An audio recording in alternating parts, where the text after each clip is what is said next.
It's Brian Preston, the Money Guy. All right, this next question is from Kristen. Kristen said, my husband and I are working on building our 3 to 6 month emergency fund. My question is, when is it okay to tap that money?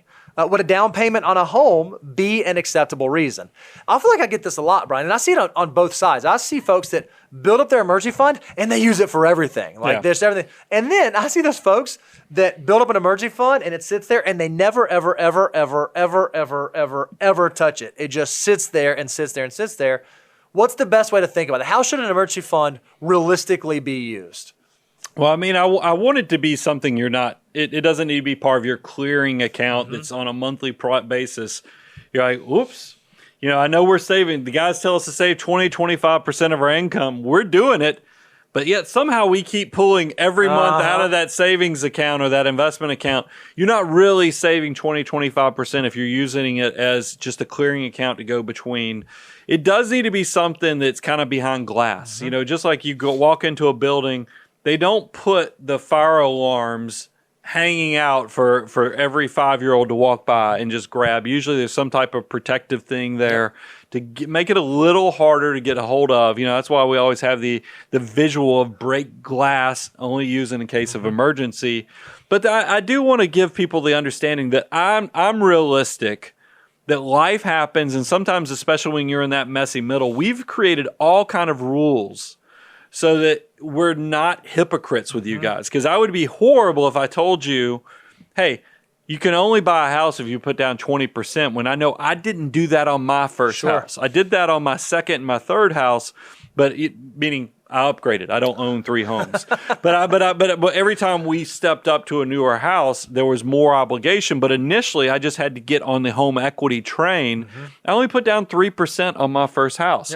So we've tried to create flexibility and rules, just like with cars. We know if you're not buying luxury cars, but you just need reliable transportation, we'll let you go do financing, 36 months.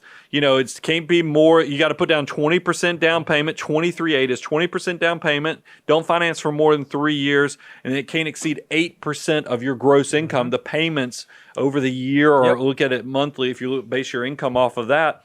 That's all flexibility to allow you to know how to handle your money. But I also know that there's going to need to be some grace on that emergency reserves if you're starting a business, if you're buying your first house.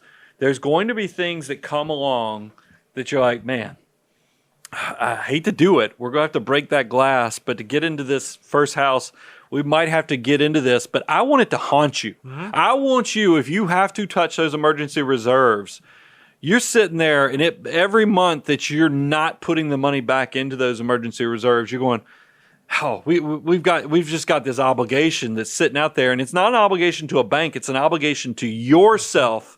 That I want that to hang over you, because that will make you take it serious. I know when I started my first company in 2002, I had to ditch saving for a while, and I had to get into the emergency reserves.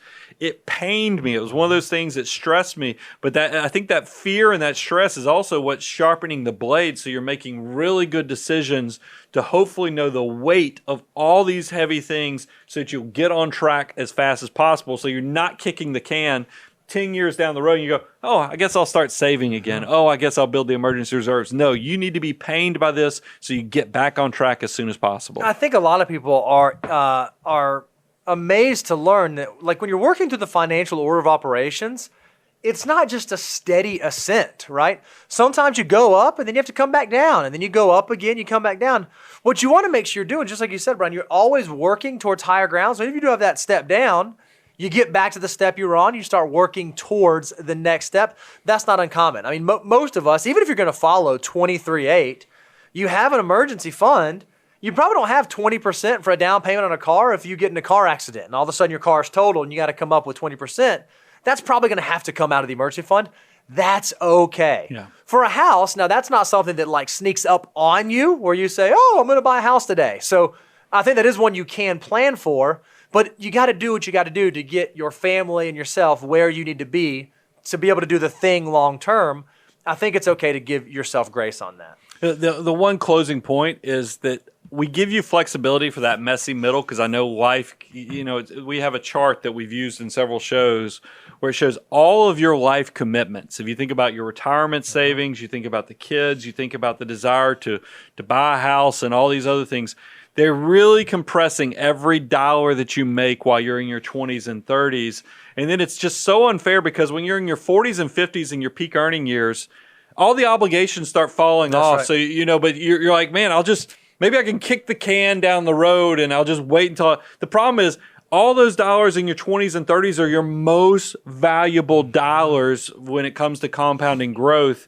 So we really put a lot of pressure on you to try to be realistic with yourself on putting the army of dollar bills to work. I know that's different than your cash reserves, but it's the same discipline method that funds your cash reserves, also funds you saving 20 to 25%.